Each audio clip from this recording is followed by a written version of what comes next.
展览面积上大，参展的厂商上多，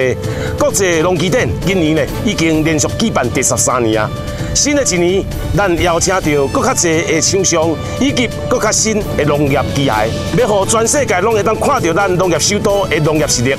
10月20到22，2018年国际农机展就伫咱虎尾的高铁站，邀请大家做伙来看农机，买自在。